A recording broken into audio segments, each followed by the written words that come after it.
Stakeholders are impossible. They don't understand anything about product. They're always changing their minds and they want everything done yesterday.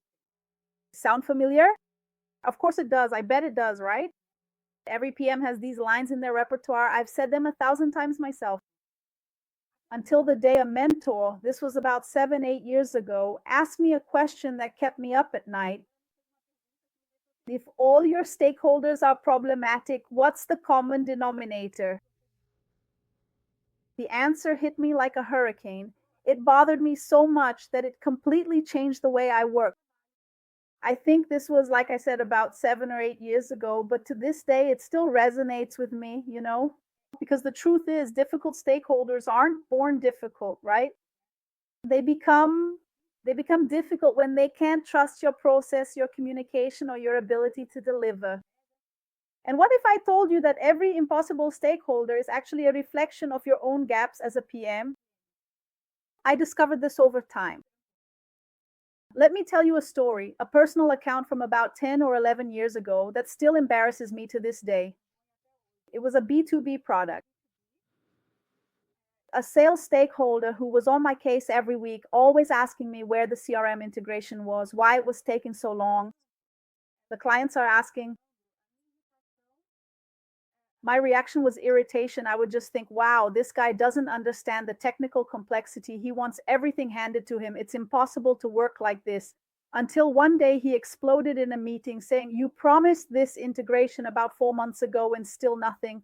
I sold based on this. Now there's a client threatening to cancel the contract, and you're talking to me about discovery, user stories, etc. That's when it hit me. I had never really explained to him why the integration was actually taking so long. I never showed him the technical trade-offs and so on. I never gave him any visibility of the actual progress. I never created checkpoints to adjust expectations. In reality, I even did these kinds of things like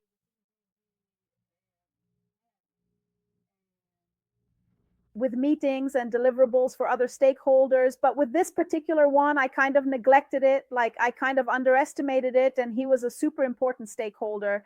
Anyway, at the time, this stakeholder just slipped off my radar. And it was a situation that really taught me a lot. Because in his mind, I started to realize that in his mind, the PM would promise something and then suddenly disappear or not deliver. And in my mind, it was like the stakeholder is anxious. He's just anxious. He doesn't understand the process. In the end, we were both right and wrong at the same time. So I changed my approach, scheduled a weekly meeting with him, presented the entire roadmap, how things were progressing, what we had learned, what we had improved, and what we hadn't. Anyway, it wasn't a status report, although sometimes it actually was. Because even though, unfortunately, we have some stakeholders, depending on their profile, where we have to go along with that saying, that song, Amen for those who say Amen, Sarava for those who say Sarava. That's right. With stakeholders, we need to embrace a bit of that concept. Well, the result is that he became my biggest ally. Because in the end, what I learned from all this is that anxiety isn't about deadlines, it's about invisibility. I think that's a good phrase, even to put on a t-shirt. But anyway, so we can get into and illustrate today's topic a bit more. I think it's worth dissecting why stakeholders become difficult. Because it's usually a pattern that we ignore in our relationships, in our day-to-day interactions with stakeholders. The first factor that I think what really drives a lot in our relationship with stakeholders is that when there's a lack of context, when you don't explain the why behind decisions, the stakeholder has to guess your motivations. It's just human nature, and the human brain is terrible at guessing. It always assumes the worst. The PM doesn't deliver because they're incompetent and so on. It becomes the default narrative. The second point is sporadic communication. You disappear for 3 weeks working intensely, then show up saying, oh, we had some technical challenges, etc. So to the stakeholder, this sounds like the PM didn't do anything and is now making up some excuse. Guys, this really happens. This goes through people's minds. And the third factor, and I think this one stings a bit more, is that you forget the promises you make, but they remember. So, for example, look, we'll prioritize this in the next sprint. When you say that, it registers as a commitment in their minds. You know, if you give them any deadline, any date, any piece of information that to them is gold, it's what they waits for. It's what will change the game in their mind. They'll hold on to that and it becomes a commitment in their head. But in reality, for you, it's just a hypothesis. You're kind of talking as if you sometimes you even use these phrases just to manage expectations a bit, to calm things down during a meeting. But be careful with that because for us, it's a hypothesis, it's a possibility, so to speak. It's not even a hypothesis, it's just a possibility. But for them, it's the truth. They take it as fact and will hold on to the expectation that it's going to happen. So this dissonance is responsible for, I don't know, maybe about 90% of conflicts, at least from my experience and what I've seen, this mismatch. The fourth point is the lack of education about the product. It's not their responsibility to understand agile methodology, although from time to time, I actually think they should understand at least a little. Yes, they should make an effort, but that's okay. Truth be told, whether it's agile methodology, discovery, MVP, technical debt, whatever it is, right? It's your responsibility to translate that into a language that makes sense in their world. And the fifth point, and here I think there's a real challenge, okay? Difficult stakeholders are usually the people who care the most about the outcome, okay? It's tough, but it's true. That annoying sense of urgency, can be a sign that they see an opportunity or a risk that you sometimes aren't seeing. So pay attention to that. Sometimes it's not just nitpicking. Sometimes it's not just someone being more irritable than usual. Sometimes it's not just someone being more anxious than normal. Sometimes it's not just someone who's under cascading pressure, which, to be honest, happens in almost 100% of cases. But sometimes it's not just that. Sometimes they're seeing something that maybe you're not seeing. So this is a red flag for you to really understand what's going on, what's behind it. Lastly, if you label someone as an impossible stakeholder, so to speak, it might be that you've given up on finding a common language with that person. And we can even interpret that as a failure of communication, not of personality. There's nothing wrong with you or with them in terms of personality, but rather it's a failure of communication. You just haven't found the perfect fit in communication yet. And then you, in your role as a PM, how can I put this? The greatest interest of and finding that perfect fit is your responsibility, more yours than theirs, okay? So I think it's something for you to keep on your radar, to seek out that smooth communication with stakeholders, right? Now, how do you turn difficult stakeholders into allies? Some changes that worked well for me. I'm going to share them with you here. I think it's interesting. The first one is I even think that I imagine you might already be tired of hearing this, but I think it's good to bring it up here to reinforce it and also share my perspective. But the first point is to map out the real pain behind the pressure. When someone pressures you for a feature, ask clearly what happens if it doesn't get released. Try to understand what's going through their mind, why that person is insisting so much on a certain point or is so worried about a particular feature. Sometimes it's pure vanity. Sometimes it's a client threatening to cancel a contract worth who knows how many millions, and sometimes you don't even know about it. Sometimes it's not even on your radar, right? Because when you ask that question, depending on the answer, you'll be able to change the course of things, right? Because context changes everything. So understanding the context, what's behind a certain pressure, makes all the difference. The second point, the second tip is create rituals. Even though I hate that word, guys, I really don't like the word rituals, okay? Agile rituals, agile ceremonies, I don't like them. I force myself and try to change the word in my environments to something like meetings. So create transparency meetings, a 10-minute weekly update, right?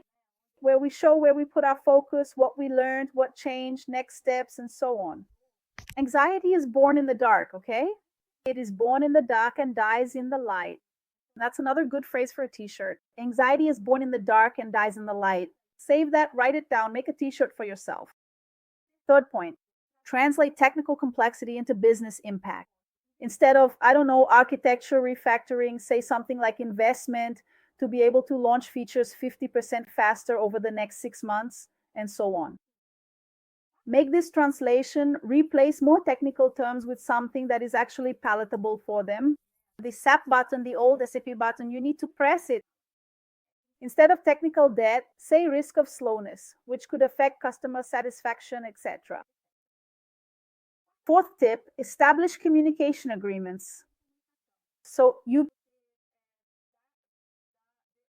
manage their expectations by saying, look, I'll give you full visibility, but I need you to trust the process for X weeks before questioning any direction.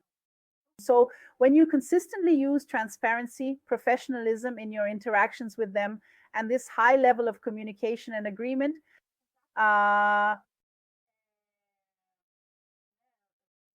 you turn the relationship into something more. You create a greater sense of trust and reduce the stakeholders' anxiety. So this is also very interesting because with this, you're able to negotiate time to make changes. In short, you provide complete transparency in this regard, okay? The fifth tip is own up to your mistakes quickly, right? So if I promised this feature for March, but discovered something, some complexity that we couldn't anticipate in time, right? We weren't able to realize it in time to have given this stakeholder a different deadline. So you can talk to him or her and give the option, look, we can deliver a simplified version in April or a complete version in June. Which one makes more sense? So I think that early honesty prevents later conflict. Instead of coming at the last minute and saying, look, we won't be able to deliver because of a number of factors, it's easier if, as soon as you identify the issue, you already approach this stakeholder, already with an action plan, already with the solution as well. It's no use being the bearer of bad news without having a solution, right? Bring them a solution and give them the option to choose, because that also gives them a sense of decision-making power, which is very important, okay? And the last point, the last tip here, identify stakeholders who are organizational thermometers. What do I mean by that? That person who is always complaining might actually be signaling real problems that others don't have the courage to speak up about. So pay attention to that, you know. Try to understand what's behind it, because maybe other people aren't noble enough to speak up or don't have the courage or whatever the reason may be, or maybe they can't for some reason or they're afraid and so on. And that stakeholder who sometimes just complains, they're trying to tell you something even if they don't realize it, okay? Or sometimes they do realize it and you're just not picking up on it. So try to be a bit more perceptive to identify this kind of situation. So I ask you, next time you catch yourself complaining about an impossible stakeholder, how about taking a moment to reflect, you know? Ask yourself, what didn't I communicate? What context did I not provide? What expectation did I not align? Because at the end of the day, stakeholders don't wake up in the morning thinking, oh, I'm going to make life difficult for that PM, you know? Today is going to be the day I irritate him. They don't think like that. They don't wake up with that mission already. So in reality, they wake up thinking about their own results, pressures, responsibilities. And then when you manage to connect their results with yours through clear communication and a transparent process, enemies become partners. And the difference between PMs who struggle with stakeholders and PMs who thrive with them isn't about being lucky to have easier people. In reality, it's about the ability to turn anxiety into collaboration. So maybe it's time to stop managing products and start managing relationships. A product without political context is just code. Unfortunately, we need to build relationships, manage expectations, and introduce a dose of politics into our daily routine. Unfortunately, if only it were just about managing, just, you know, talking to users, coming up with ideas, validating, creating experiments, developing, and that's it. But it's not quite like that. So that's it for today. See you in the next episode. Bye bye.